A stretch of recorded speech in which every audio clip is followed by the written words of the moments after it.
Welcome, one and all, to the Brothers Game podcast, hosted by, you guessed it, brothers.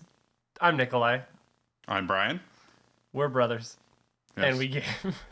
Yes, we play video games. We like video games. Brian, tell me, what is a video game?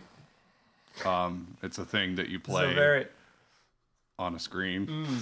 That's great. Uh, This is a podcast all about facts of video games. no, not really. We're experts. There are in not a video lot of games. facts. Not only are we experts, we have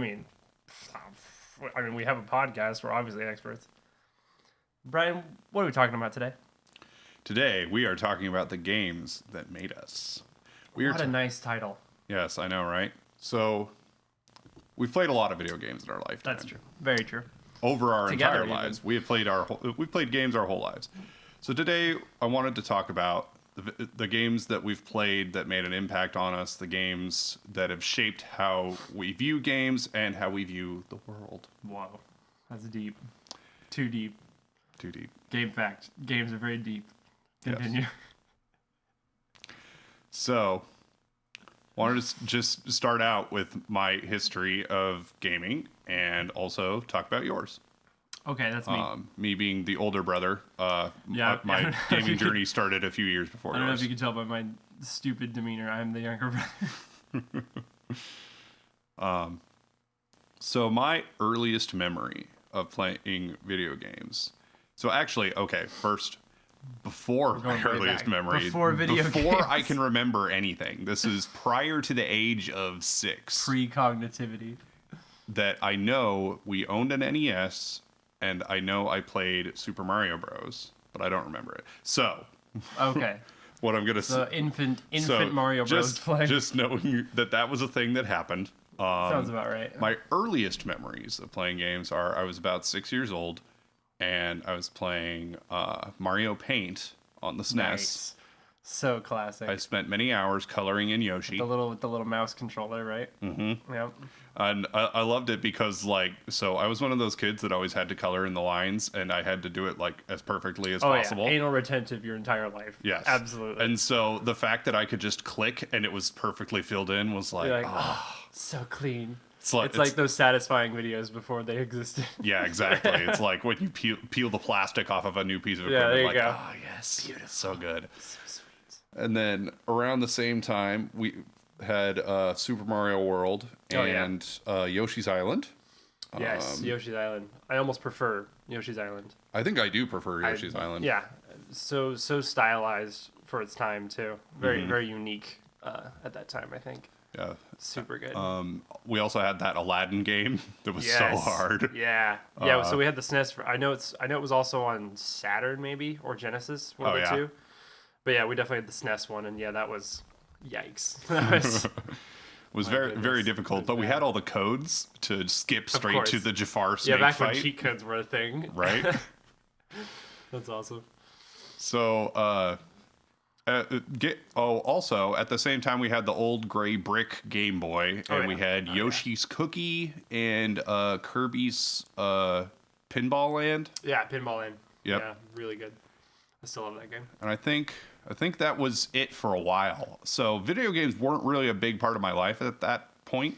It was just one of the many things I did. And I would say that's probably before I was even born. Yeah. Yeah, most of a lot of this is before you were born, but also a little bit afterward. Yeah, there was a 7-year age difference between us, just for the listeners knowing. So, I played a lot with toys, and I played a lot outside, and I'd play board games and card games and all that. So I played with a lot of different things, but so what was the moment where video games became your focus? So I'm gonna get to that. Yeah. All right. So then we moved to that house that we lived in. We moved in 1999. 1999. We moved into out of an apartment into a house. You were 1, 2, something like that. 2. Yeah. I don't remember anything before. 3 in 99. So. You would have turned 3 in 99. Yeah. So then that year, oh gosh, no, we would have moved in 98. No wonder. Okay. In 99, I was born in 96. April of 99, April 7th specifically, on my birthday. Okay, yeah. Yeah, your birthday, of course. I got Pokemon Red and a Game Boy Pocket. Oh, beautiful. You got a Pocket first. Yes. I forgot that. What color was it? Sorry, it was black. Black one, okay. Cool. In the months leading up to that, Pokemon had been going crazy. There were commercials for it. In America. Yeah. Late 98. There were commercials for it. I had a couple of friends that had Pokemon Blue, and so I got Red because that was the version they didn't have, and I wanted to be able to trade and get version exclusives. Which is funny because now we both far prefer Blue. Yes. Anyway. But that Game Boy Pocket, it didn't work. Oh, really? It was straight from the box? Yeah, it was just dead on arrival. Oh, my goodness. I mean, I've heard they weren't great. So. Yeah, but the Game Boy Color had basically just come out. Yeah. And so Mom went and got me a Game Boy Color. Oh, forget that. I'll get you a Game Boy Color, yeah. And back when there were only two colors, purple and translucent purple. Translucent purple. So I got a purple Game Boy Color. 5 main colors came out, yeah. Yeah. And cool. I got Pokemon Red, and I was obsessed. Yeah. It took over my life. Yep. Pokemon does that. Unfortunately, before I actually beat the game, someone let slip that there was a cheat, an exploit you could do by using Cinnabar and surfing and finding Missing No. The Missing No glitch. So you learned that and did that before I ever beat the game for the first time. You never played the game legitimately. I was probably 80% of the way through the game, and then somebody let that slip, and I never played without it. It's amazing how early people figure that stuff out. Yeah. And then kids tell other kids before the internet had these glitches listed and like exact guides on how to do them. That's amazing to me. That's so crazy. So I would just get a billion rare candies and level up all my Pokemon to level 100 and then go in one shot all of the Elite Four. And so here's the thing. that summer in the summer of 1999, I started new files and finished the game probably 20 times. Yeah. And every time I used that cheat, and so did 100 level 6 level 100s where I would get to Cinnabar within like 8 hours. You just of starting the game basically to Cinnabar. And then forget the rest of the game. Yeah, I realized if I just start Squirtle and I just use him and only him and ignore the rest of my team, he's very strong, and just power clear my way to Cinnabar, and then level up my whole team to level 99 to level 100, then it was easy to do. So I would do that. Did you ever do over and over again? Did you ever make them level 250 instead? No. So there's some exploit with Missing No. You can do that. I later I learned a lot about Missing No through all these playthroughs. Course, so there were two different versions. There was one called Missing No and one called M. Yeah, this is M with like a parenthesis before and after. Stuff, yeah. And sometimes they'd be level 80, and sometimes they'd be level they'd be something over 100, but I forget what the value was. But sometimes while you were hunting for Missing No, you would find other Pokemon that don't normally spawn above level 100, in the ocean, for one thing, and sometimes over level 100. And I found out that you could level them up to 255 before it went over because it was 256-bit. Yeah, exactly.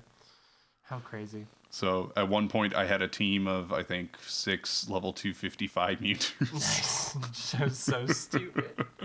It's such a kid way to play a game. I know, right? It's like, forget the whole game. Just cheat up to OP. How funny. So, Pokemon... Pokemon is basically what started it, That changed everything. That makes sense. I pretty much stopped playing outside. Mostly. Yeah. But I still wasn't really. I wouldn't have necessarily called myself a video gamer yet. Like video games were still not necessarily the thing that took up the most of my time, unless it was Pokemon. Yeah. But I also played the card game. I also watched the Pokemon anime. You were just Pokemon all day, every day. And then the next year, Pokemon Stadium came out. Yes, Pokemon Stadium. Oh man. You're like, whoa, it's kind of sad to say, but I'm not sure I can remember a time in my life where I was happier than the day I got Pokemon Stadium. I mean, the Christmas pure joy on a kid is pretty ridiculous. So I got Pokemon Stadium, and it was Christmas, yeah, I'm guessing. Yeah, and so we had an N64 by then. So this was probably the year. That 2000. was the original N64, the black one. The black one. Yeah, the first so one was I just think the that was black probably Christmas of '99 that we got. And I don't remember that. I was like 4 years old. Right. So to me, we've always had an N64. So. Yeah. So I had it, and I had been playing it, and I remember one time you were probably 4, and you were playing it. Oh yeah, and you were I was pissed because you didn't have my permission or my blessing to play this game. And of course, as you know, a 4-year-old playing I'm holding air quotes, a video game is like smacking buttons every once in a while, like. And so I remember I turned it off while you were playing, and you started crying, and Mom just ripped you apart. Like that, I remember that beating. Yeah, that's awesome. Yes, but that leads us nicely into the N64 era of our lives. N64 era, that's what I remember. Yeah. Absolutely. So, I forget what was the first N64 game we got, but I remember. Was it not Pokemon Stadium? No, I don't think so.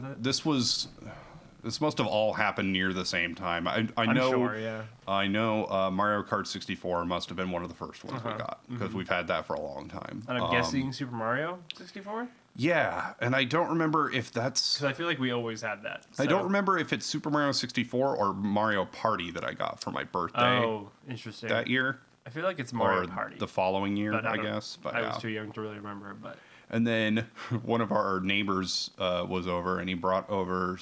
He had rented Super Smash Bros. From Blockbuster. Oh, nice. Yeah, of course. As you do.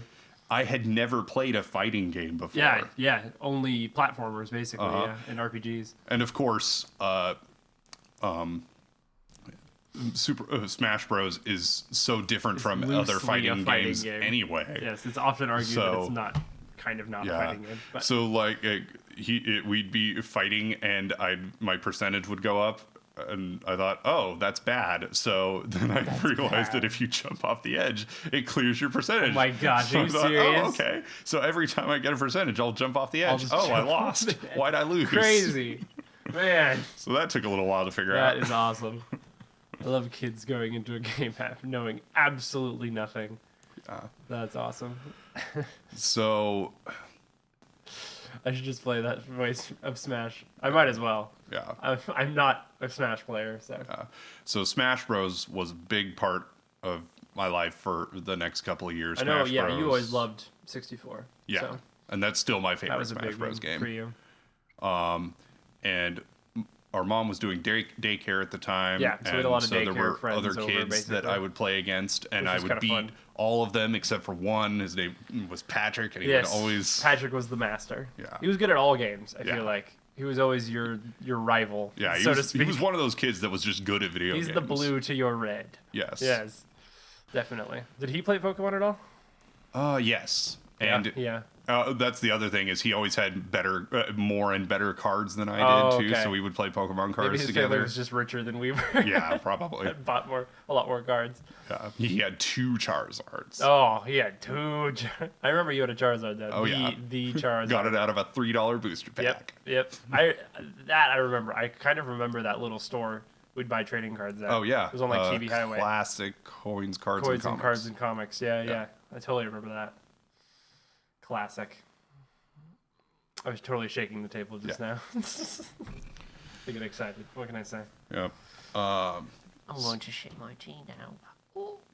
So Mario Kart 64, Smash Bros, no, not yet. Mario Party. We won't get into Paper Mario yet. Not yet. We'll talk about that. Mario Party.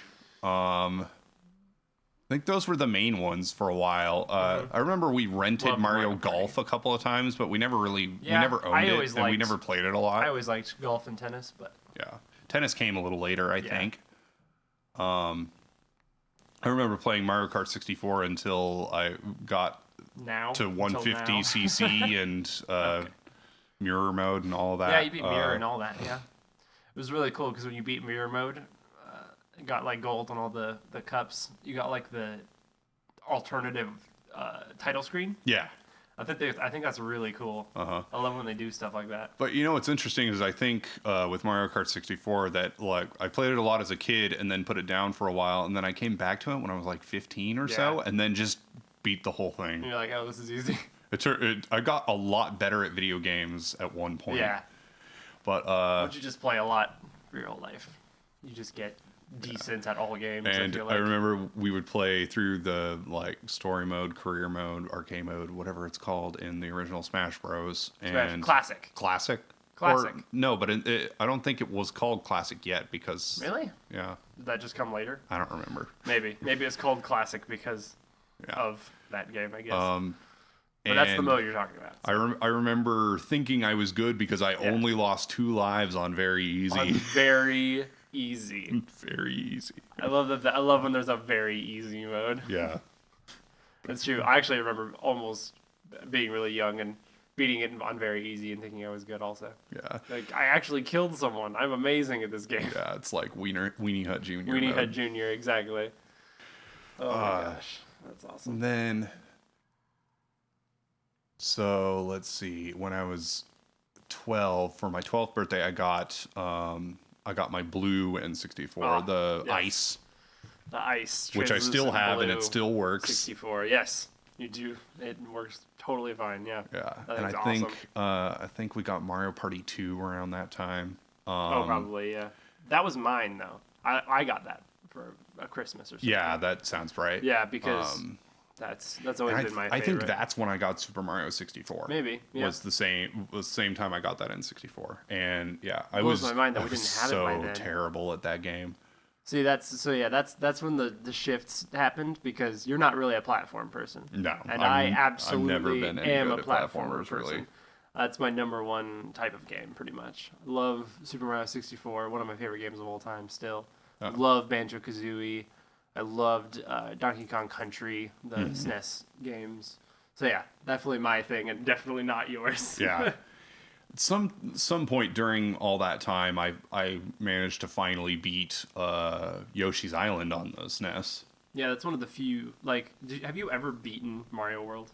No, not legitimately. Interesting. I mean, it's a pretty long game, actually. I once. Unless you're really good at it. I'm not sure I even beat Bowser. So yeah, I'm not sure I've ever actually. Bowser beaten fights Super really Mario weird World. in that game. Yeah. I didn't beat it till a lot later, so. Yeah. As a kid, you rarely beat games. I feel like I don't know. That's just us, but that's like you play them a lot, but then you don't really beat them ever. Yeah, I mean, Pokemon Red was the first game I ever beat. Yeah, and you didn't, and you beat it, but right, because you had 6 level 100 Pokemon. So, Pokemon Yellow was the first Pokemon game I beat legitimately because none of the I beat them legit all the time. None of the cheats worked. Oh yeah, because they patched them all. The exploit was patched in Yellow. I always liked Yellow. I mean, I've learned later on now that there's a ton of exploits in Yellow, but I didn't know any of them. Totally. I had a level 91 Butterfree that I beat the Elite Four and Gary with. That's awesome. Butterfree's pretty good though. Yep. Butterfree's pretty solid.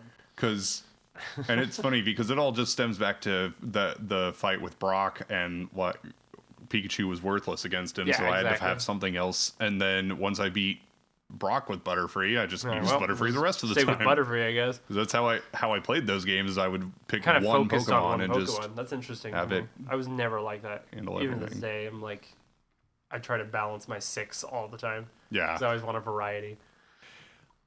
Let's see. When did I get my Game Boy Color? Do you remember when that was? Oh, that's a good question. I was pretty much too young to remember, but I just remember having it. I think I got my Pikachu Game Boy. Right, you got the special edition Pikachu Game Boy, which is awesome. And then Mom took the purple one. Yes, that was hers. Yeah, because she actually likes games too. So. But I would still use it so that I could trade with myself with a link cable. Great. Perfect for when you have no friends. Exactly. Yeah. Well, like none of the daycare kids were any good at Pokemon. So they weren't far enough to get good Pokemon. Exactly. Yeah. I was like, well, most version exclusives are pretty late game, I feel like. So. Yeah, and I thought, well, I have 200 Master Balls and 200 Rare Candies. 200 Master Balls. I can catch whatever I need Might to. as well. So. Of course. Yeah. Yeah, I didn't do the glitches because I didn't know them. Yeah. And didn't know how to ask you about it. I probably showed you at one point. I'm sure, yeah. But yeah, I had the lime green Game Boy Color. I do remember that, but I don't remember when you got disgusting. My God, like now, that's the last one I would choose. It's pretty hideous. Yeah. But nostalgic at the same time because that's what I grew up with. Yeah. Well, I always thought purple was a girl's color, so I didn't really like having the purple. That's but true. The translucent's cool though, I think. Yeah. That's so funny. Yeah, I remember playing a lot. I played mostly yellow. I feel like. Yeah. I loved being able to have all 3 starters in it. That was cool.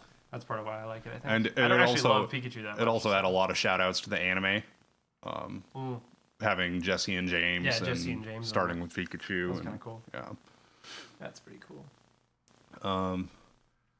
So this kind of coincided with when we moved houses. That's kind of how I keep track of when events happened in my life, is which house were we in? Which house were we in? So around that time, Pokemon had kind of taken a back seat, and then I was introduced to what is now my favorite game of all time, Paper Mario. Oh, we're getting into Paper Mario. We're touching on it now, and we'll probably go into it a little deeper later. But this was my first non-Pokemon RPG. Yeah, yeah. And I didn't even know what an RPG was back then. Yeah, this is still before I understood what RPGs were. But yeah, I loved that game. So good. And I got almost to the end without any help from any guides, but I needed one to figure out how to get through Bowser's Castle. There's that part where you fall through the floor and then you have to go through that cave and come back out. And oh yeah, the dark cave. Yeah. Yeah. Yep. And now that game seems ridiculously easy. Yeah. But as a kid, definitely not. Yeah. And that was probably around the same time as Kirby 64, the Crystal Shards, and Bomberman also 64. Fantastic games. Which, yeah, all 3 of these fantastic games, great games. There's a reason, by the way, that the N64 controller is on our logo. We are definitely N64 people. Absolutely. That is.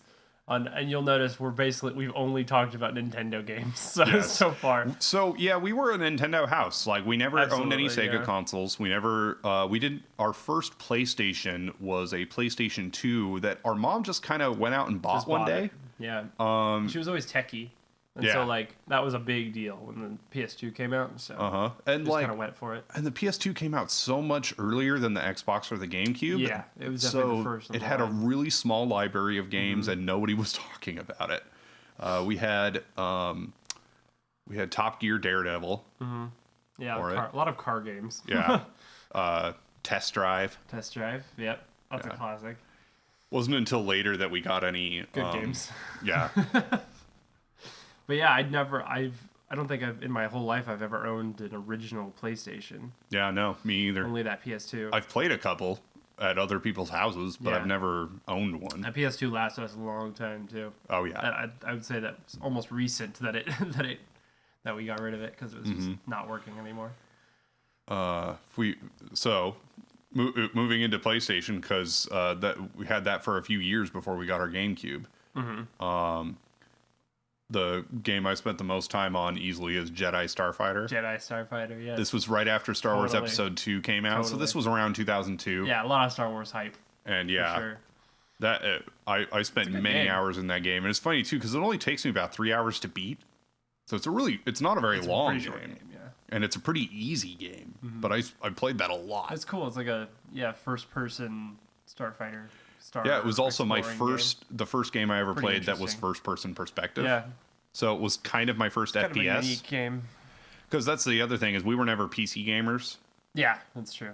Like even now I wouldn't say we are. We play some, but pretty much only played console. We're definitely console gamers primarily. Computer games were for adults back then. Yeah. I feel like. Well, and so going way back again to when I was like 6 or so, we had some computer games. We had Math Blaster. We had Need for Speed 2. I think on a computer. Yeah, you must have been a little older. Well, and we even had like I don't know if it was USB or PS2, but we had controllers. I doubt it was USB. With like a little stick for an analog stick. Yeah. That you could use for Need for Speed. Gosh, those were bad. I had no idea how to even play the game, so. Yeah. But I remember playing Math Blaster. We had a bunch of like one of those dumb kids games like Math Blaster. Yeah. I had this like 3D Weird dinosaur games. museum game. Oh, really? That was pretty cool. I had a couple Blues Clues games I played a lot. Yeah, I remember played those those. like And crazy. Putt-Putt. They were like pointing. Yeah, Putt-Putt. Oh my gosh. Yeah, so that whole series of games, Putt-Putt and Pajama Sam and stuff like that. Yeah. Yeah, a lot of point-and-click games. Yeah, but to me, Before I knew what that was. that's what computer games were. I didn't know anything about point and click, Doom or pretty much, Quake. I didn't know anything about Counter-Strike or Diablo all or the original Warcraft. ones. When I was, around the Paper Mario era, Yes, when the I was great around Paper Mario era. when I was around 12, 13 years old, I was in middle school. I had a friend who got me into Age of Empires. Oh yeah. And so I started playing Nice. Age of Empires 2 a lot. So that was your first RTS, yeah? Yep, my first RTS and the first computer game I ever sank any real time I didn't into. play that at all because that looked too complicated and dumb to me. I wouldn't say I was necessarily good at the game, but it was fun. That's awesome. And Star Trek Armada. Oh yes, Star Trek Armada. That was my other cool. that was actually my first RTS game. That was a really cool RTS. It was just before Age of Empires 2 that I played it. Yeah, we used a lot of cheats in that too. Yeah.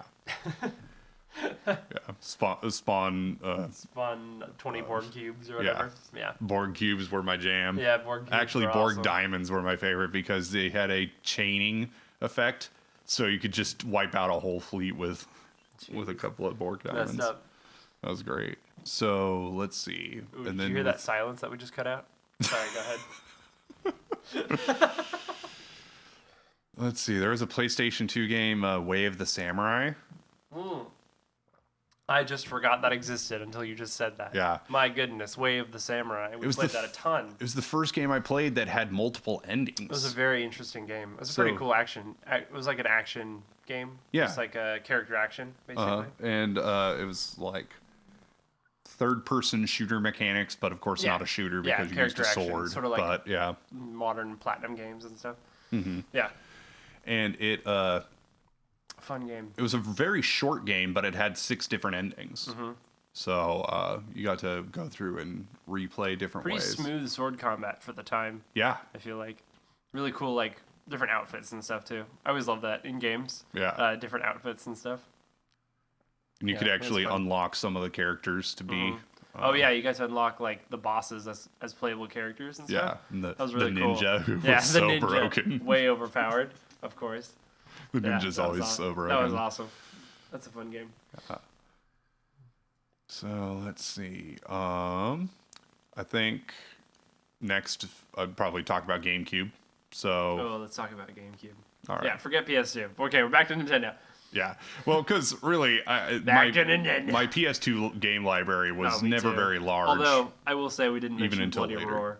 Oh, dude. So let's talk about that for a second. Let's talk about that for a second. Yes, we cannot. That was my first arcade style fighting game. Yeah, mine too.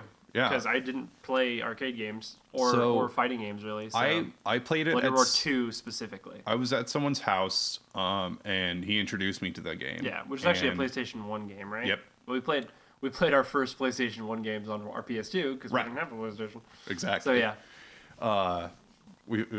He introduced me to Bloody Roar 2, and I thought, okay, this game's really fun. So we went and got it. Still one of my favorite fighters. Probably just because it was my first, but yeah. And I always played as Buckaroo. You did play Buckaroo a lot. He was my annoyed the crap out of me. Yeah. I always liked Yugo the Wolf. Was one of my mains usually. Yeah. That was fun. Yeah. I'd either play as Buckaroo or Gato the Lion. Gato the Lion. Yeah, the boss character. Yeah. The M. Bison of the game, basically. Yeah. Yeah. They had a lot of really interesting things. Basically, it was just humans that had a beast form, and everyone had their own beast or insect or whatever. Stun was just the insect. Yes. Stun the insect. And had the coolest announcer voice ever. It was really cool. We've done that our entire lives now. Oh yeah. I love that. All right, so GameCube. Okay, GameCube. Yes. So I remember this pretty distinctly. We got our GameCube. I remember that because I remember getting Christmas. the GameCube. I was super excited too. And that was one of my big Christmas hype moments. Yeah. We got we got Star Wars Rogue Leader. We got Rogue Leader. Super Mario Sunshine. Yeah, these were all like basically all the good launch titles. Yeah. And Sunshine, Smash Bros. Melee. Melee, yeah. So, dude, Sunshine, still one of my favorite games of all time. So Rogue Leader was mine. Yeah. Sunshine was yours, and Melee we've shared. If I remember that is exactly correctly. right. Yeah. I totally remember that. Yeah. Because I was even back then. I was definitely the platformer person and the bigger Mario fan. So I spent so many years trying to get good at Melee, and I just never did. Just never. So yeah, happened. I would say we've played every Smash Bros. That's ever come out. Yeah. But we are not Smash people. No. Absolutely not. Definitely not. I am. Yeah. It's one of the things that I just part of the Nintendo culture I don't resonate with whatsoever. Yeah. I am not one of those Smash people. Not really a fighting game person in general, but they could be all right. But I forget why we got it or where we heard of it, but not long after that, we got Sonic Adventure 2. Sonic Adventure 2 Battle, yes, the remake. And that of the took over our game. lives for months, and maybe a little still to this day. Yeah, that I absolutely love that game still. That's when my Sonic hype began for sure. And the thing that took the most time wasn't necessarily the main game, but it was the side mini game of the Chow Garden.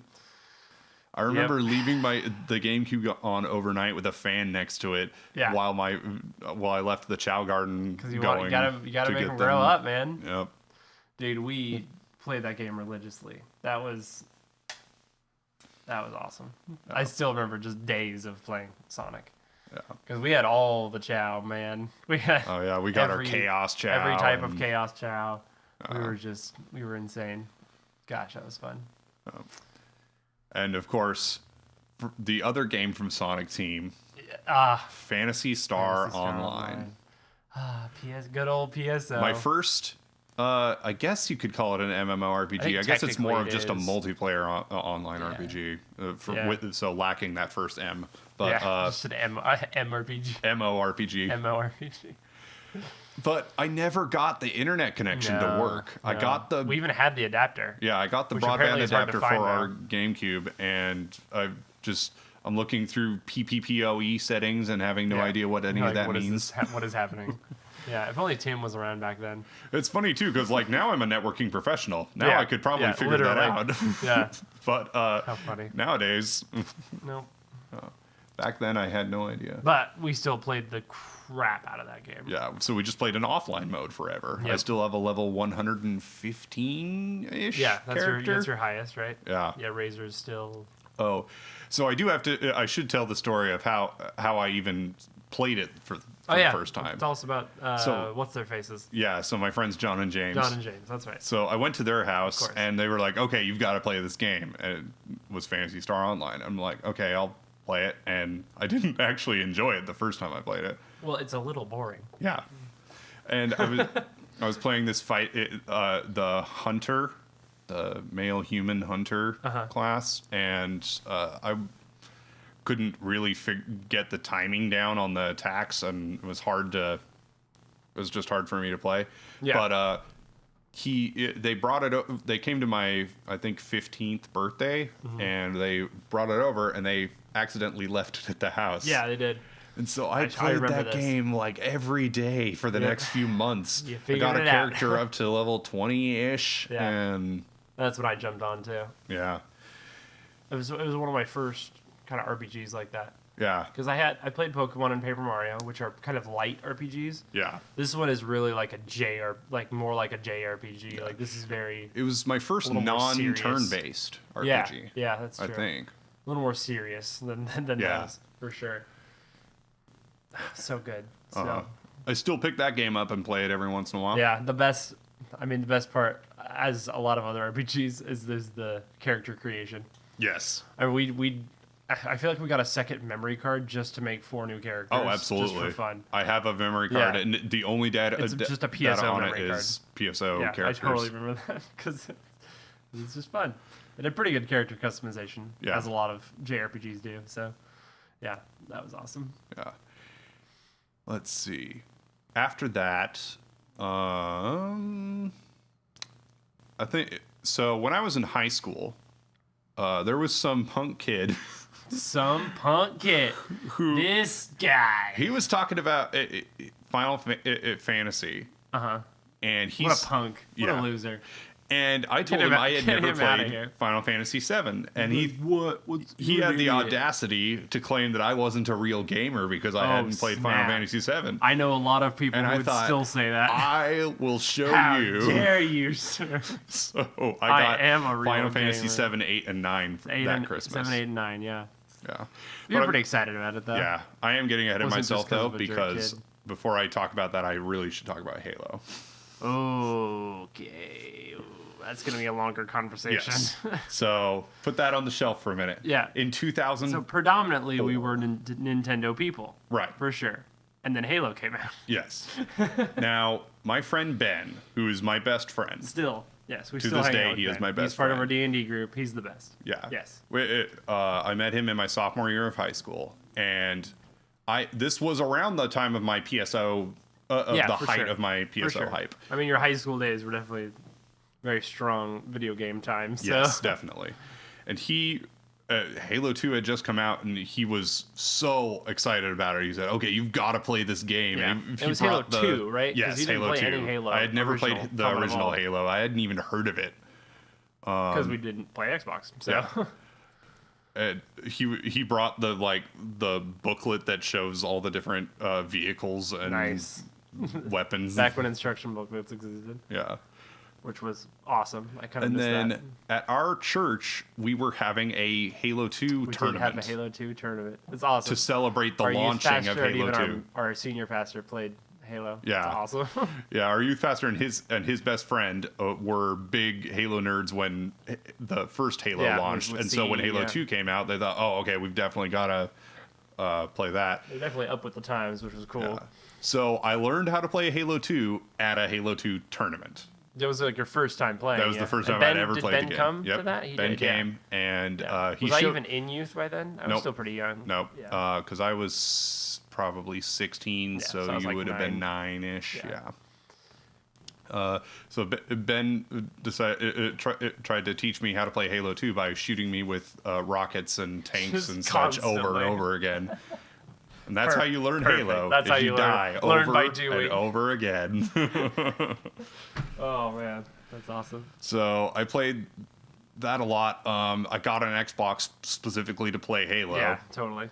And then I got an Xbox Live subscription. Yep. And I played Halo 2 on Xbox Live, and we played Halo 2 on Xbox Live because even though I was young, I definitely got into it about the same time, and also totally loved it. So yeah, I spent many hours playing that, and so we had broadband internet, but our router only had one port on it.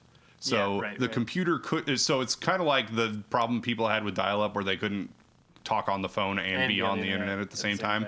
Well, in this case, we could talk on the phone all we want, but it had to either be the computer or my Xbox that was on the internet at the same time. It wasn't until later that we got a router that had multiple ports on it. Mm-hmm. Times were hard back then. Life for gamers was hard back then. That's for sure. So I played a lot of Halo 2. Played through the campaign. I could only play it up through normal.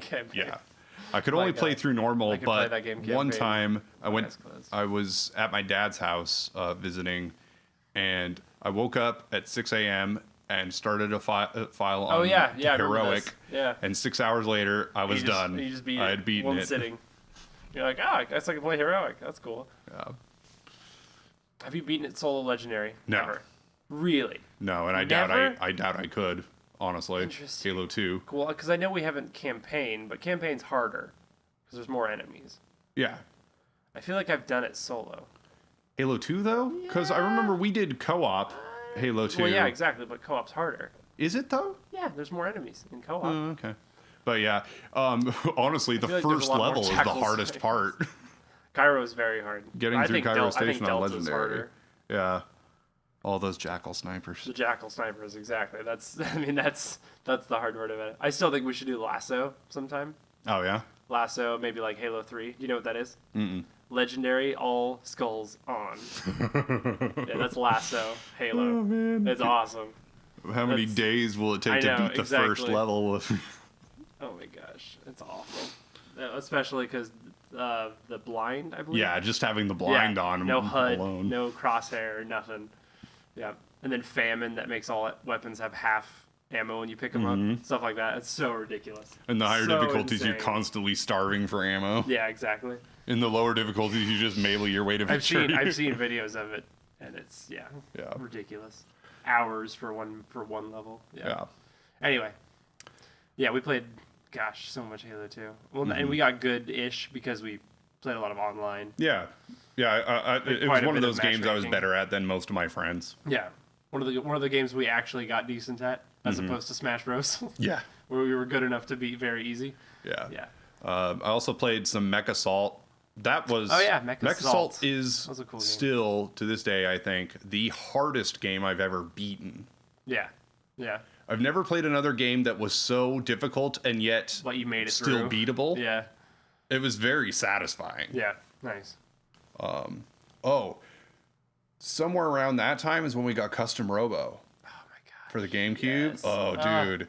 Yes. I didn't know anything about it until we played Smash Bros. Melee, and we were looking through the trophies, and I'm like, okay, Custom Robo 2, what is that? Ray 01 trophy, yeah. And so then... I was like, that looks awesome. Then they had it at Blockbuster or Hollywood or something, Yeah, I think we rented it first. Uh-huh. And we were like, this is the best game ever, we need to buy it. It was also my first... That's such a good game. Oh the story mode, it was my first example of like a post-apocalyptic utopia. Yeah, like a dystopian type thing. Yeah. Yeah. So, that's the thing, not a dystopia. But, well, I guess most of it is a utopia within a dystopia. A dome world, yeah. Yeah. But yeah, I thought that was really fascinating. Good. And also, our sort of an introduction to anime-style games, too. Yeah. Because that had a very strong anime look to it, for sure. But gosh, such a good game. Yeah. I feel like picking that up all the time still. I still have it.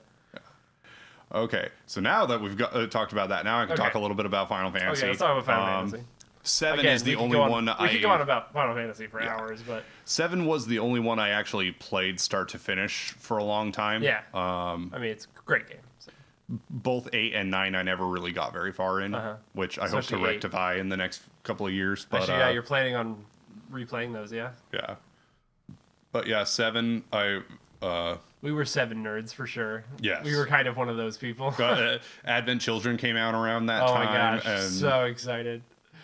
Yeah. Oh my gosh, yeah. That was. I mean, they're good. They still are. So. Mm-hmm. That was our first. Was that your first real JRPG? Yeah. Yeah. I you would didn't say play so. I don't know, any other random ones back then? Dragon Quest. Right. Like I hadn't played Dragon Quest or. Did you ever play Chrono Trigger back then? No. No. I've still never played it. That's good. That's a good game. Good freaking game. But yeah, interesting. Yeah, I never played Legend of Dragoon. Right. Right. FF6 we didn't have either. No. Or FF3 in America, whichever. Right. Well, yeah, because I never had any of the Final Fantasy games for any of the Nintendo we didn't consoles. buy any of those. That's interesting. Yeah. Did they have any N64 ones?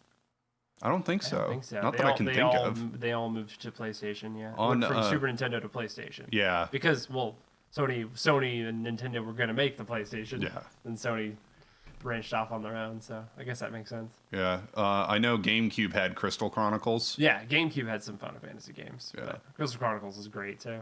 Yeah. And then GBA got a bunch of stuff, but yeah. Yeah. Interesting. Yeah. That was fun. And then was that your first multi-disc game too? Yes. Yeah, that was crazy. 3 discs. I think. Which one had? There was one with 4, right?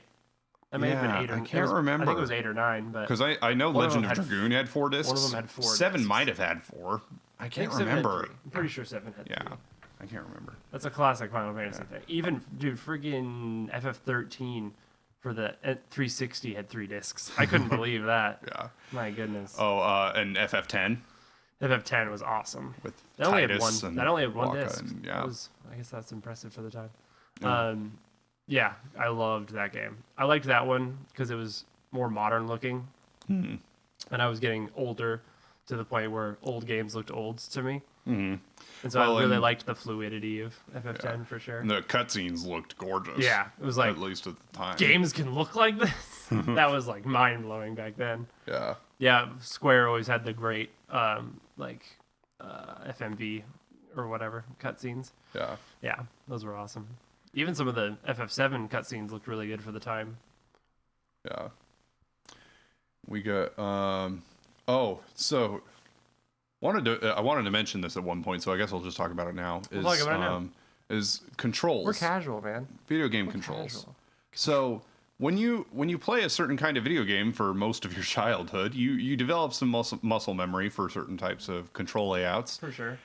And up until around 2004 or so, every game that I had played that had a 3D character and a 3D world moving around, you just used one analog stick with your left thumb to move around, and you might have some camera controls in addition to that. If you got lucky with some Nintendo games, yeah. But then I played Halo, and it introduced strafing the and two-stick the controls. FPS control layout. Yeah, which is, I'm surprised now it's standard now. Which I was actually surprised about, but yeah. Anyway. Yeah, that took some really getting used to because I didn't have that kind of movement in my muscle memory yet. But when you play hours of Halo, and hours and hours and hours of Halo, you get really good at it. Yep. And now, my goodness, I couldn't imagine not having it. You're so free compared to a fixed camera game. And it's funny too, because like a lot of people talk about FPS games, they talk about keyboard and mouse being so much better, but I never really got did the hang that. of it. And so I guess I'm it takes bad at it. I guess it takes those same hours we put into Halo, right? Yeah, exactly. But like WASD and mouse movement, I'm not any good at. I'm just a console person, I guess. Yeah. Yeah. I don't know.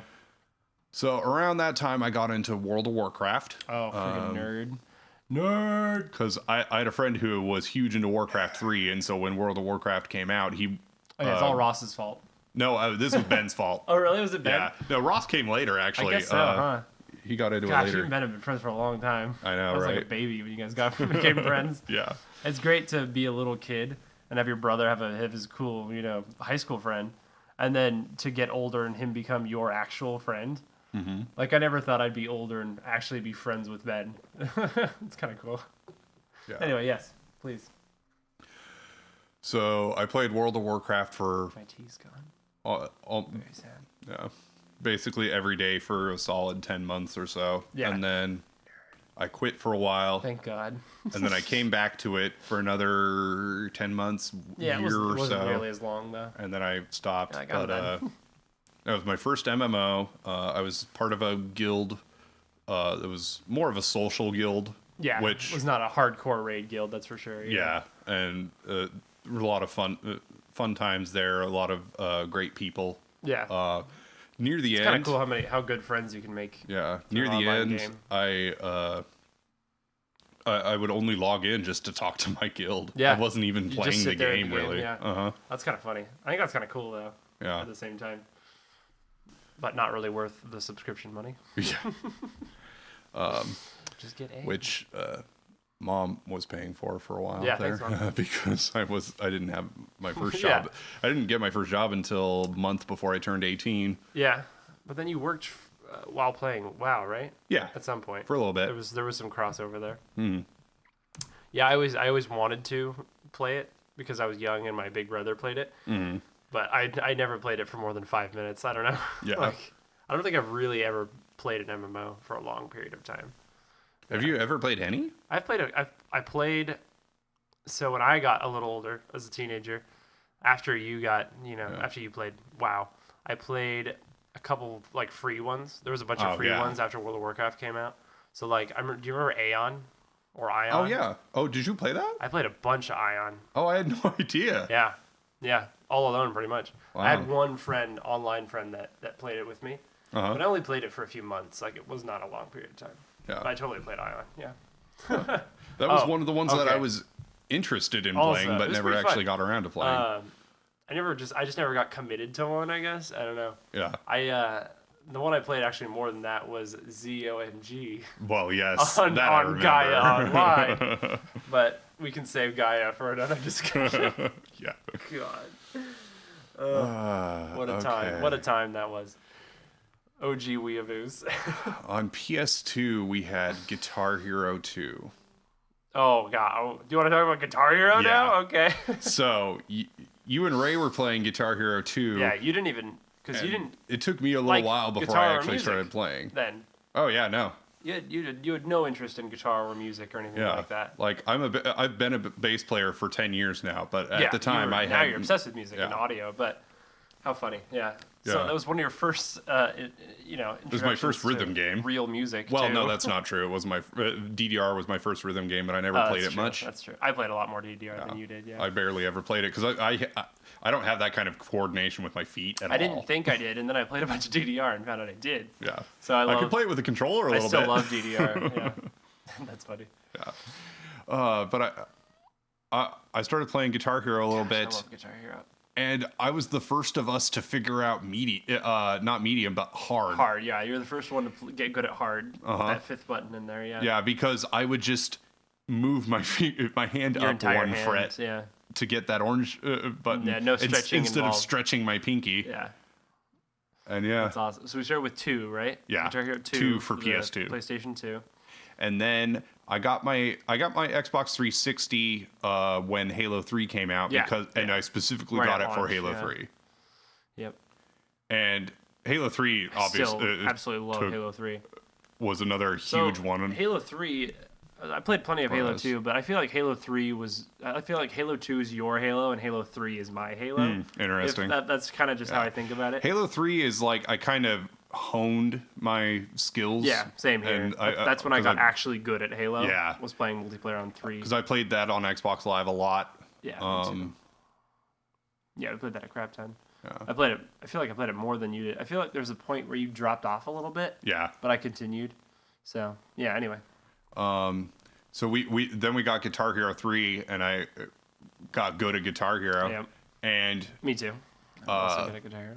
I figured out hard eventually. Yeah, there's a whole other story about how it's what really got me into metal music. Yeah, but because Guitar Hero 3 was called Legends of Rock. Yeah, they had a lot of really good rock and metal music on there. It still has my favorite set list of all the Guitar Hero games. Some of my favorite songs still.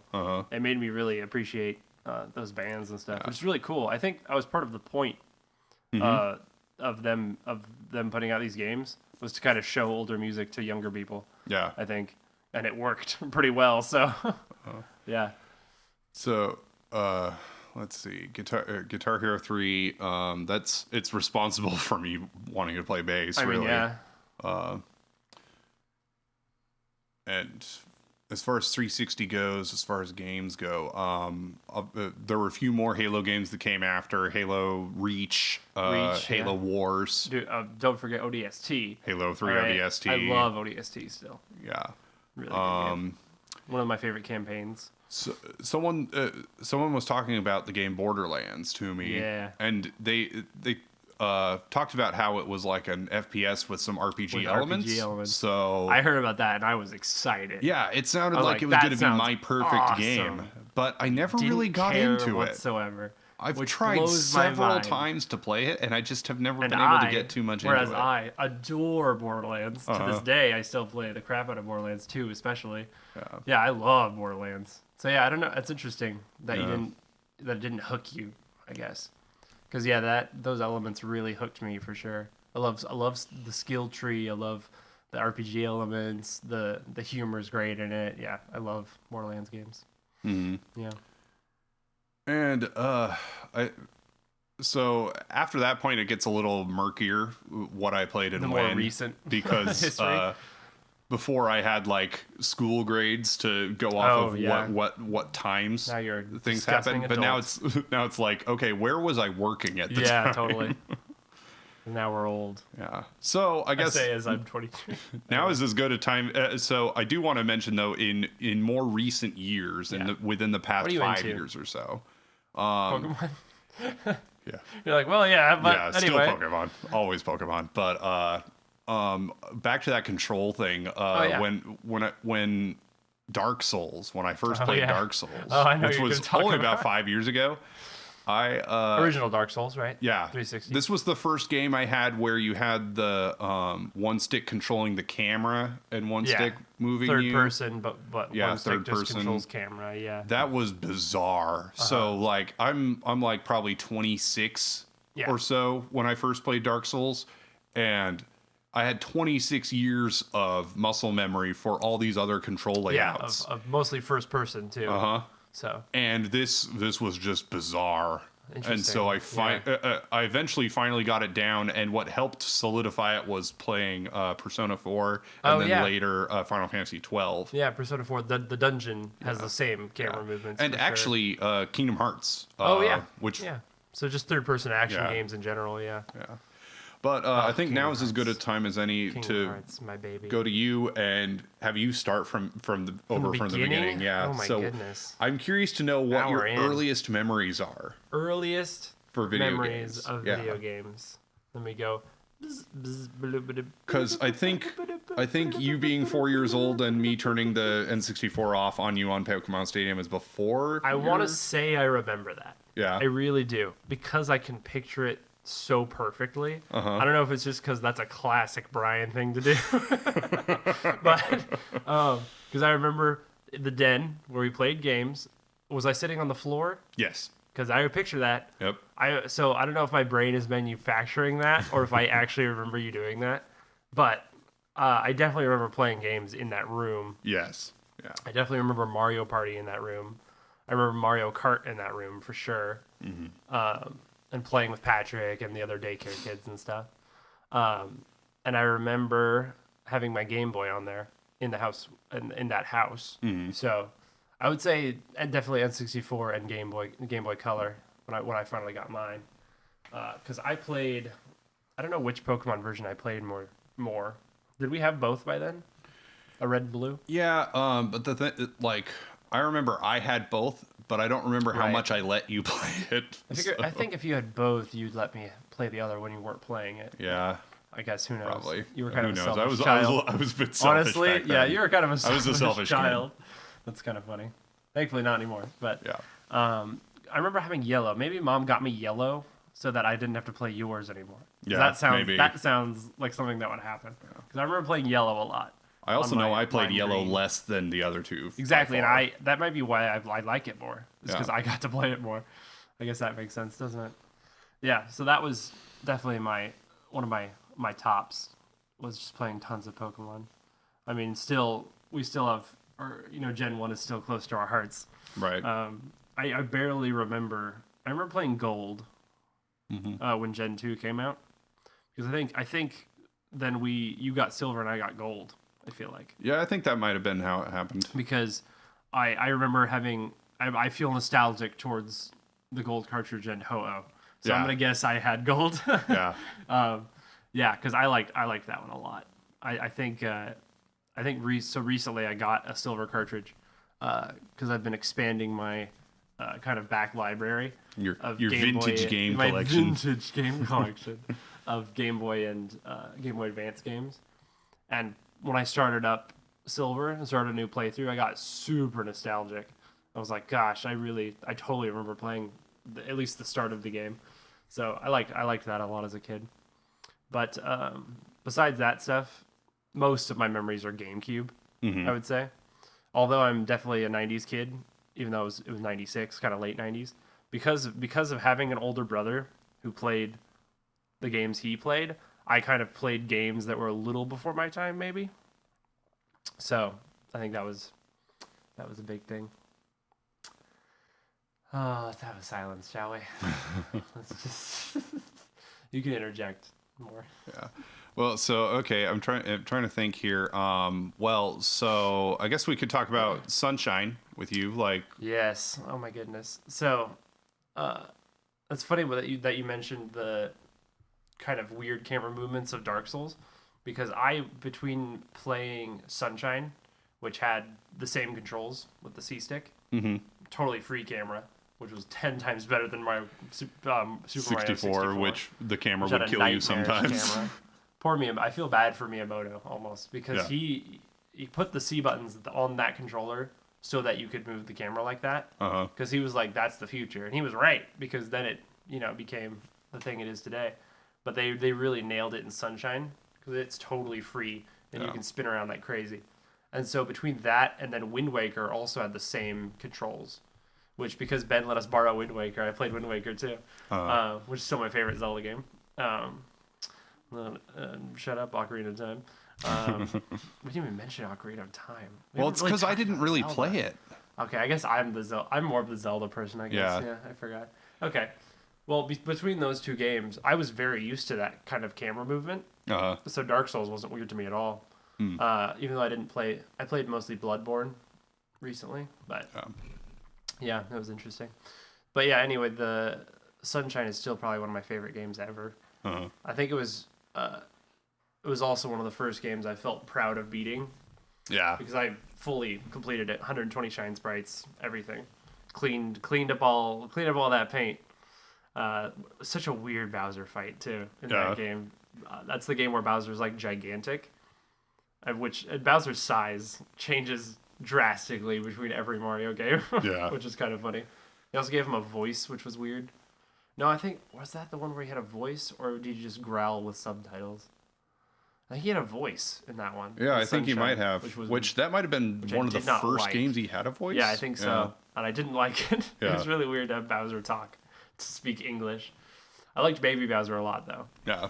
Ever since Sunshine, I always played Baby Bowser in Mario Tennis for the GameCube and games like that. I loved playing Baby Bowser.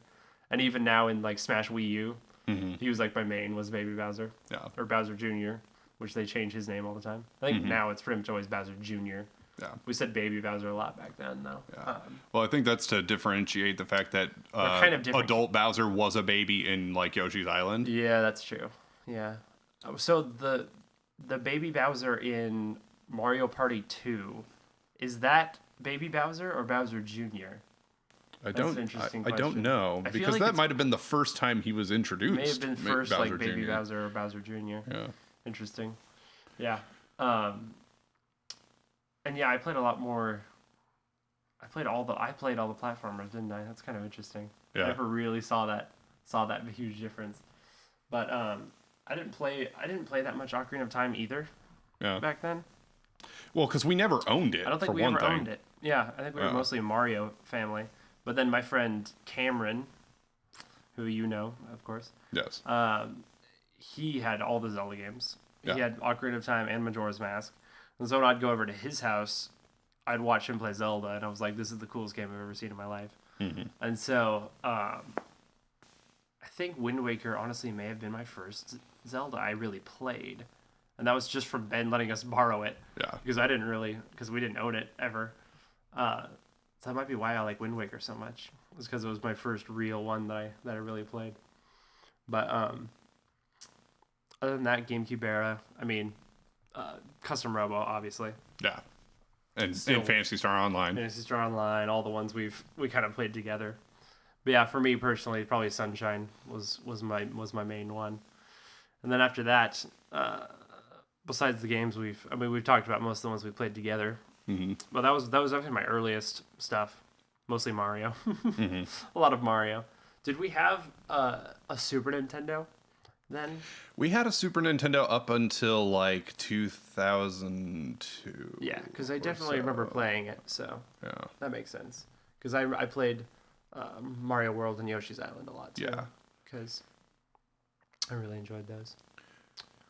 Yeah, I know we had that for a while, and I remember actually going back and replaying Yoshi's Island after years of not having played it. And I remember recently, not recently, but a little after that, maybe the 05-06 era when Game Boy Advance I was playing a lot more. Mm-hmm. Because we had the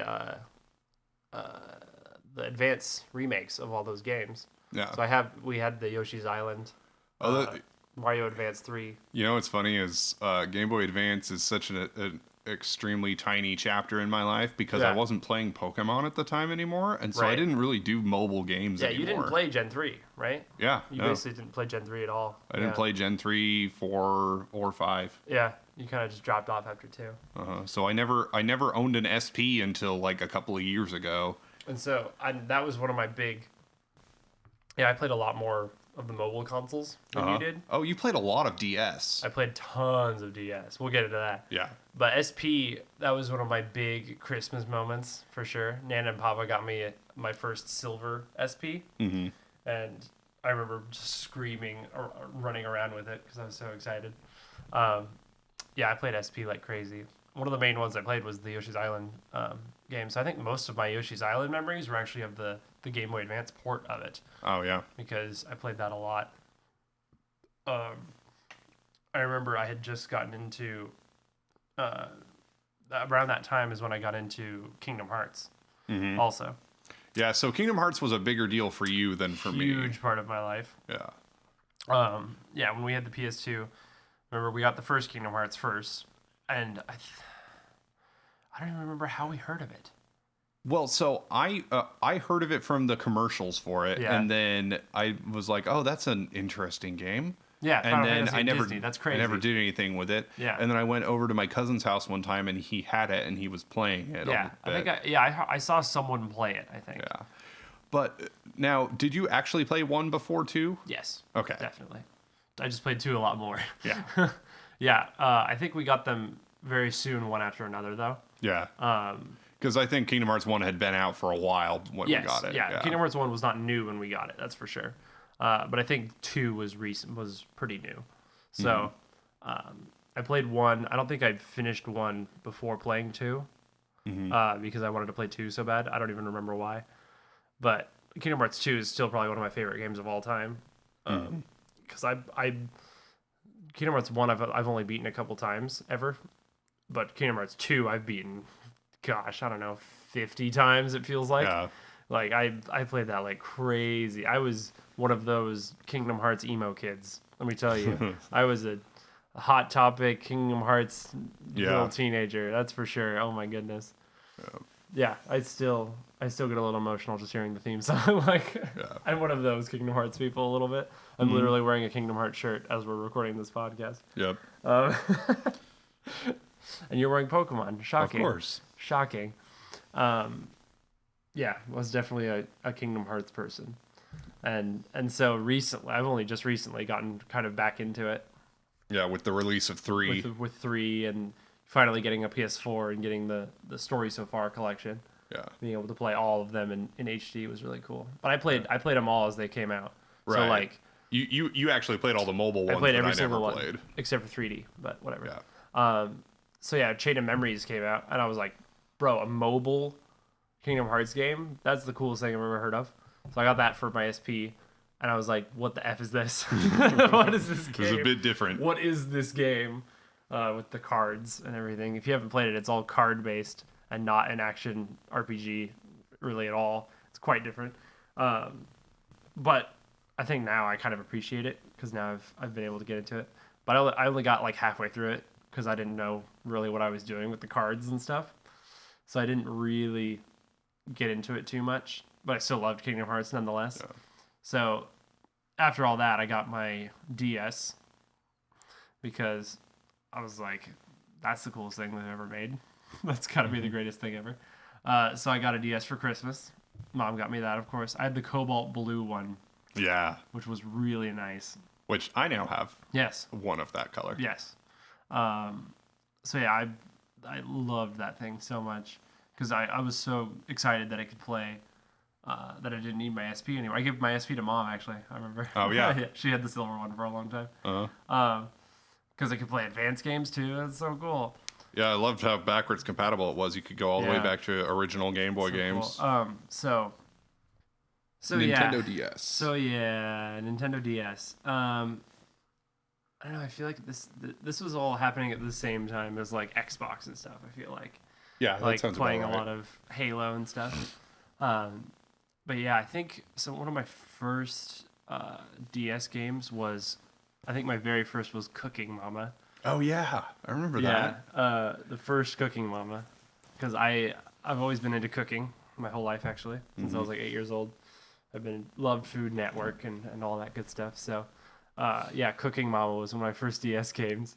It's still a pretty fun game, actually. Just like weird step-by-step little mini games almost. Yeah, that was really fun. So after that, I'm pretty sure Dad got me New Super Mario Bros. For my birthday one year.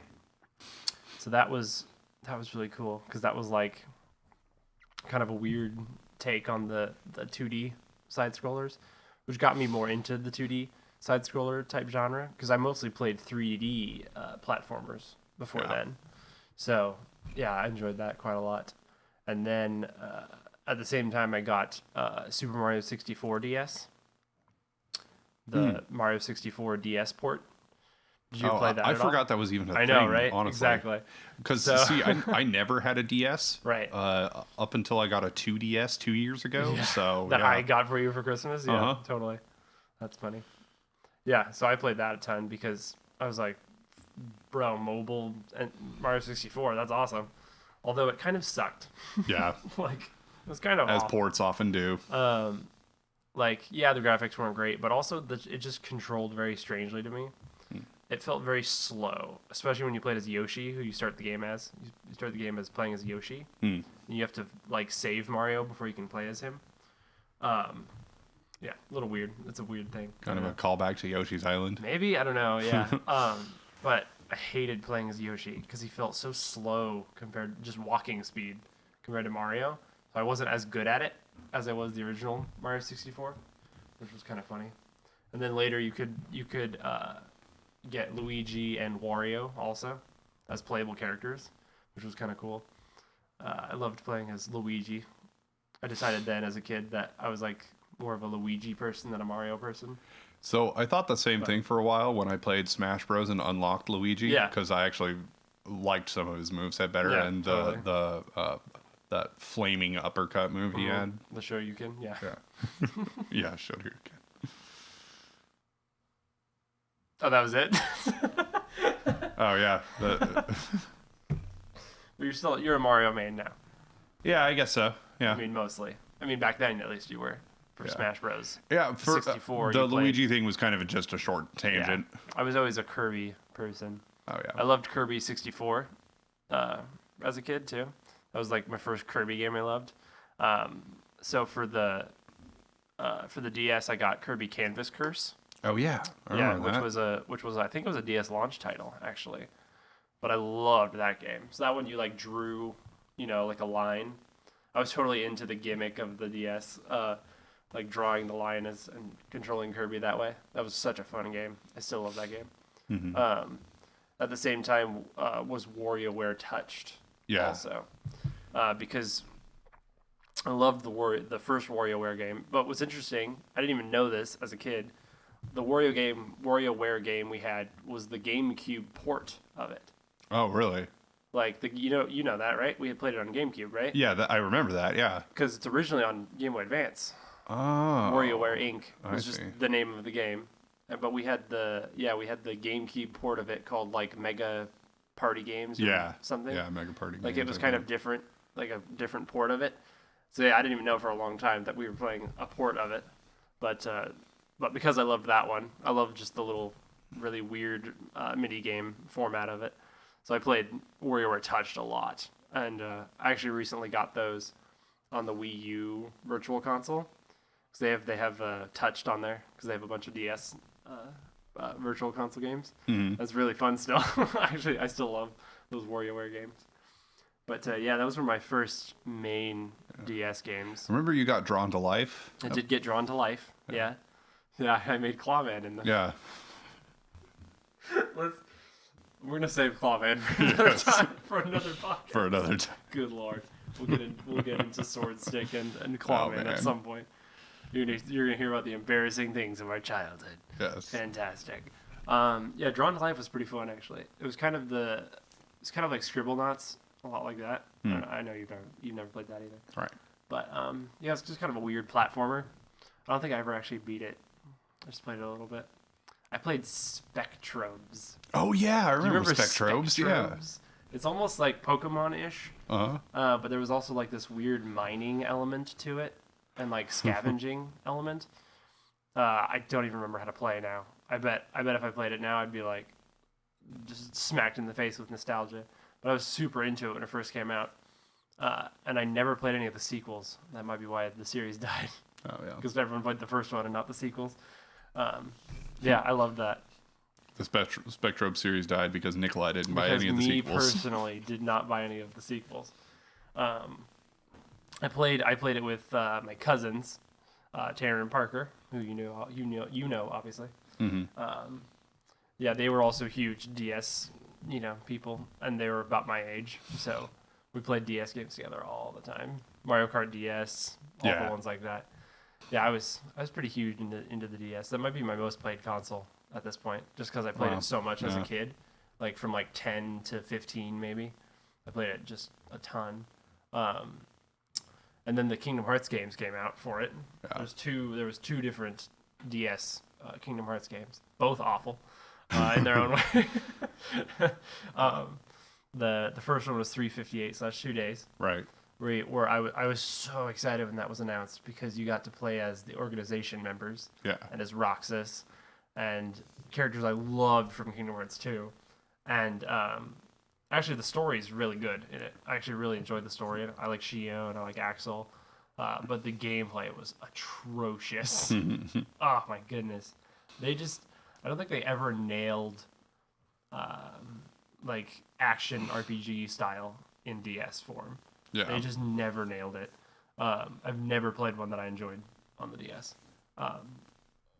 There was some interesting kind of link and fusing mechanics with items and spells and stuff. It was cool to play as different characters. And, like, the story was good, so like I really tried to trudge through that game. But I think I ended up only getting 70% through it, and then never played it again. Recoded, which came after, was even worse in my opinion. It's so funny because there's a bunch of people who Recoded as one of their favorite Kingdom Hearts games, and that blows my mind. It really does, because even the story's not great in that one. Yeah. And the mechanics are just weird to me.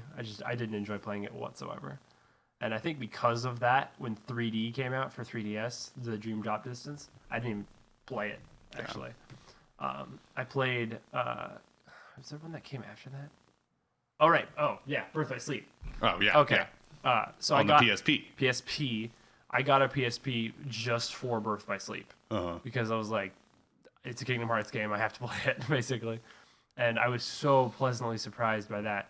That like third-person action RPG gameplay compared to a DS game was like night and day. I don't know why Sony consoles, I guess, are just better at that. Yeah. But that game is fantastic, and even better as a remake for the in the new collections of them.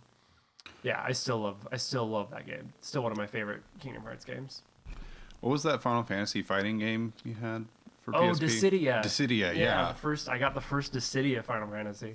I really enjoyed that fighting game, actually, and it made me want to play other Final Fantasy games. Same with Kingdom Hearts having different Final Fantasy characters in it. I was like, man, I need to go back and play more Final Fantasy games, because I mostly played 7, because that's what you liked pretty much.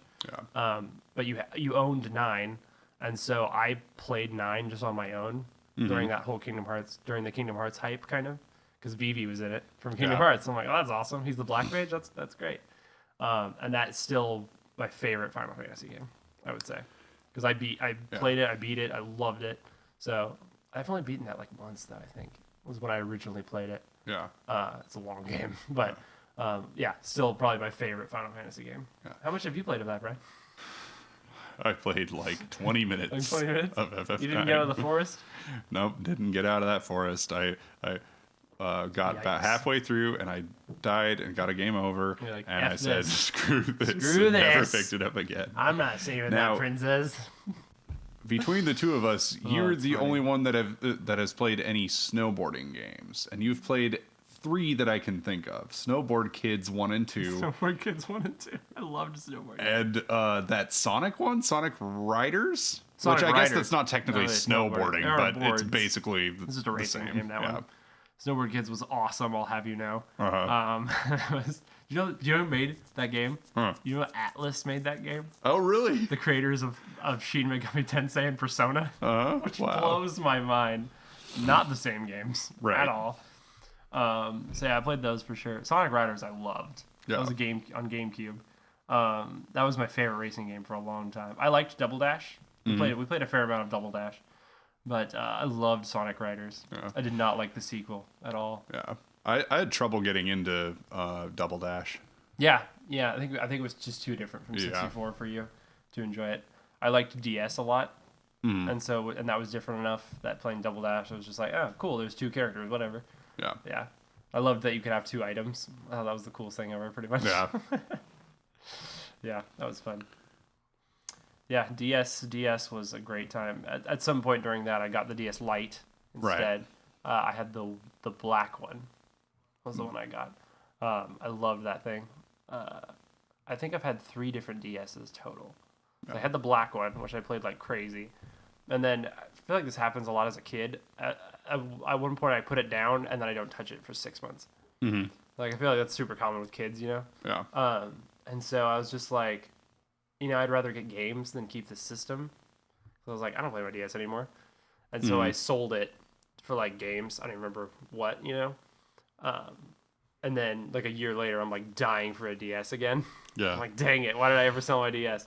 So that's when I got my 3rd DS. I think it was Christmas again. Nana got one for me. It was the last DS I ever had, or regular DS, I should say. Yeah. I got a DS Lite that had it was like all black, but had a blue top. It was just blue on the top.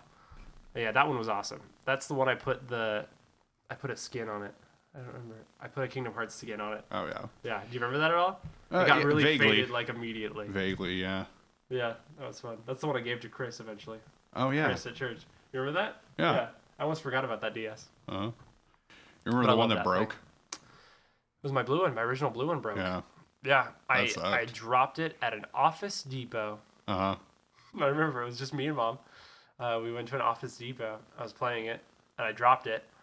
And there's a little ring of plastic on the hinge that keeps one side of it on. Uh-huh. And that just broke off completely. And so the top hinge was just kind of hanging a little bit. It was still connected on one side, and the screen was cracked a little bit, just like cracked right on the top screen. And so, but I still played it like that for a long time until I got my DS Lite eventually. There was one SP I lost. Oh, did you leave that at a store? I did leave it at a store. I think it was an SP. Yeah. It was my second SP because I gave Mom my silver one. I don't remember. I don't remember why I had a second SP. Now that I think about it, I got a second one at some point. I think it was black, maybe. I think it was a black one. But and it's a 101 version, which now matters. Yeah. There's a later type of SP that came out that had 2 different brightness settings. Oh. There was a really bright and a slightly dimmer setting, and then a no backlight setting. But not only that, it actually had faster RAM, I think. So it was a slightly better processor. And so I didn't even know that mattered at that point, of course. And yeah, we were at Winco. I was playing Kingdom Hearts Chain of Memories on it, so I lost that too. I left it in the cart when we put it in the cart return. Got home, realized it. Mom was obviously very mad. I remember she dropped a vitamin water. It exploded on the kitchen floor. So I cleaned that up while she went back to Winco. I remember this so vividly. Wow. She went back to Winco, looked at every cart return, and nowhere to be found. And so I had no game system until I got my DS, I think, is how that happened. That reminds me, so sad. A friend of mine had my Game Boy Color and was playing Pokemon Blue, and he was standing over a sewer grate. Oh, the grate. And I was telling him, get away from there. Yeah. And he drops it, and the game pops out and falls down. And so that's what happened to my first copy of Blue. I swear, that's like a movie. I know. That's so ridiculous. I was just... Only the game fell into it. I was just heartbroken. You're like, my baby. It's like your child got killed. Yeah. Yeah. Oh my gosh. Okay, well I had a similar moment like that. Oh my gosh. I was so dumb. So my grandparents lived about 3.5 hours away from where we did. Mm-hmm. And sometimes on like a weekend or something, I would go down there.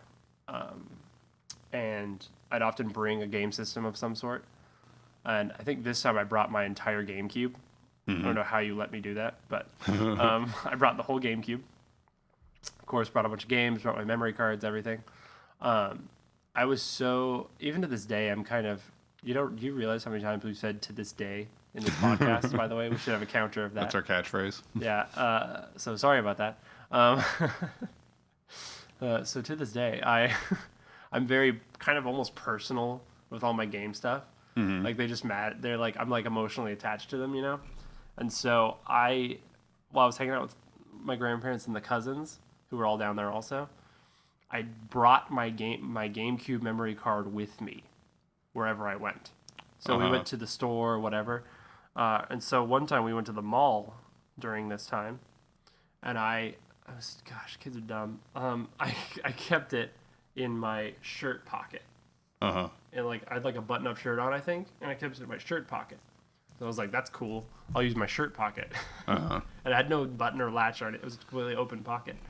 And within 5 minutes of being at the mall, it was gone. Wow. Just between, I don't know, kids move around a lot.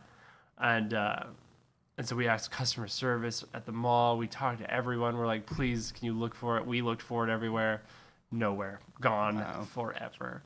And that was the GameCube memory card with everything on it. Yeah. Of mine, at least. We had our separate GameCube memory cards. Right. Because I still have mine. That one had all of my Chow on it. Yeah. From Sonic Adventure 2 Battle. So it had both my Chaos Chow. I didn't yet have a Hero one, which you had. Right. But I had the neutral and the dark one. Mm-hmm. And I lost them all. I lost everything. It was a horror. It was like a part of me died that day. It was so awful. All my PSO characters. I had a level 65 PSO character on there. To this day, it hurts a little bit. To this day, it's bad. I tell you, to this day. To this day. To this whole day. To this whole dang day. So sad. Yeah. Oh. Okay. One last game I really want to talk about. We're gonna be ending here pretty soon, but during the early DS era, maybe Guitar Hero era, Halo, all that kind of stuff, we played a game called Fable. Yeah, that was probably around 2005 or so. Yes, yeah, I think so. Yeah. On the original Xbox version of Fable.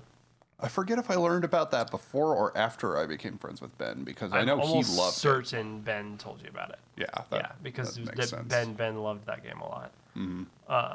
And you played it. Did you ever even beat it? Oh yeah. Yeah, you played it some, right? Yeah, I beat it a few times. Yeah, but I feel like I was always even more into it. Like I absolutely loved that game. I just thought it was so different than games I had played before, because it was almost RPG-esque, but not really. Well, I think it counts as an RPG. Yeah, I think it had those adventure elements that kind of Zelda has. Yeah, a lot of collecting items and getting better weapons and stuff. It was the first game we ever played with like a morality setting. Yeah, morality. Where you can be more good or more evil. Yeah. And I hadn't played many even medieval games. I played mostly like, I don't know, Nintendo stuff and stuff. So like I wasn't even really used to that kind of classical medieval fantasy kind of stuff. Mm-hmm. And I think that's part of what got me into it, because now I love that kind of stuff. Yeah. Gosh, yeah, I played that game so many times because I loved mid-burp talking. I love collecting clothes and customization options in games.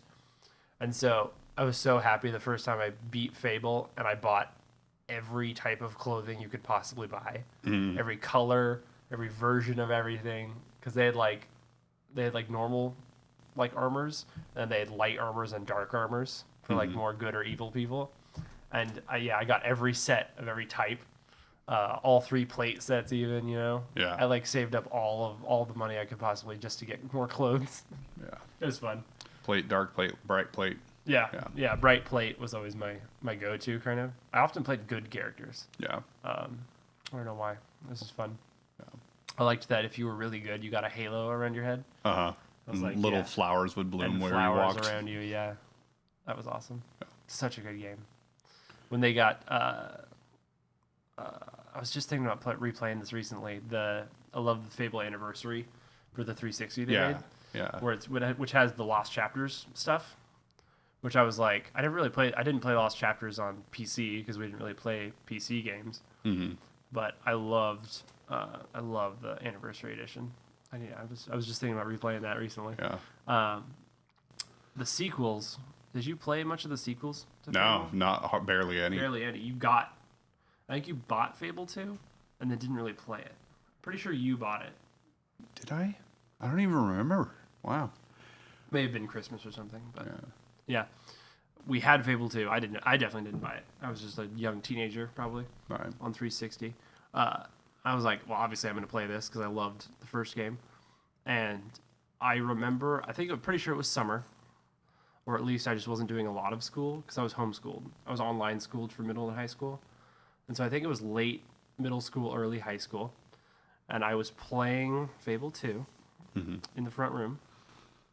And I played Fable 2 for about 4 hours straight. Mm-hmm. And then the next day, I got up, started playing Fable 2, and only stopped to eat and go to the bathroom.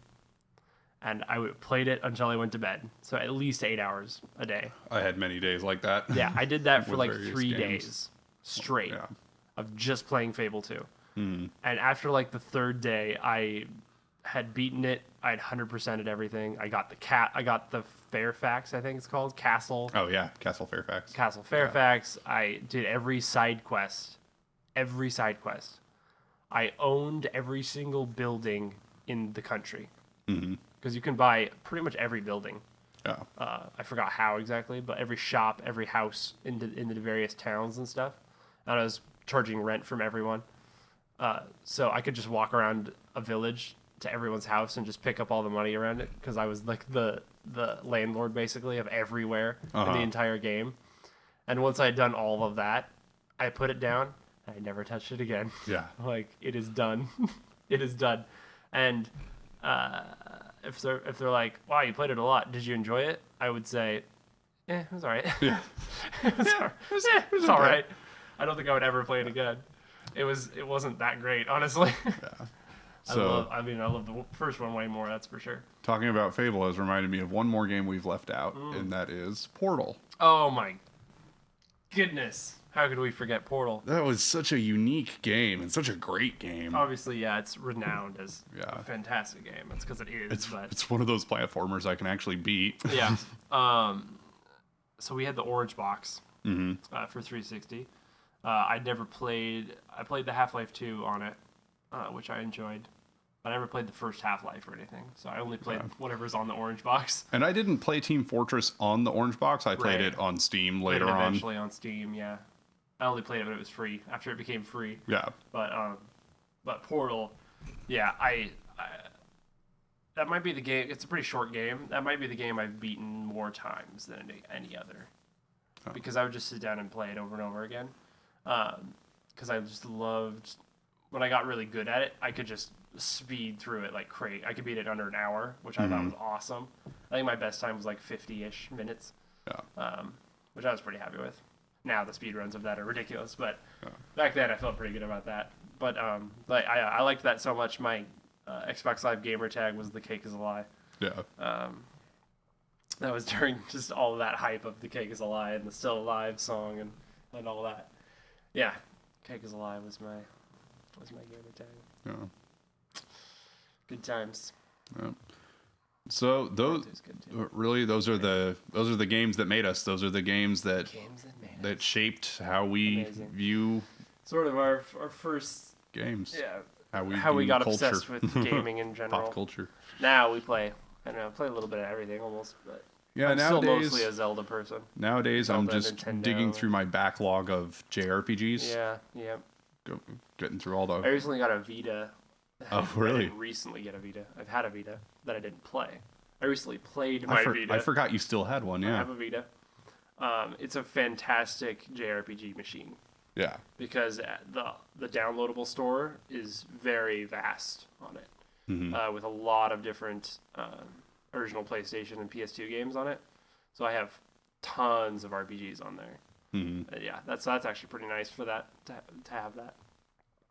But yeah, I don't know. Should we end it there? I think so. Yeah. Oh yeah, this is long. Dang. It's easy to ramble on about games. So this was kind of our a pilot, as to say, of a podcast we want to do, where we just talk about games in kind of a casual format. We'll definitely go off on tangents and things. We'll just kind of ramble on. But this was fun. This has been me, Nicolai, and my brother Brian. That's him. Yep. Thank you guys so much for listening. If you did listen to the Brothers Game podcast, hopefully we'll make some more of them. Thanks guys again. Bye-bye. Bye-bye.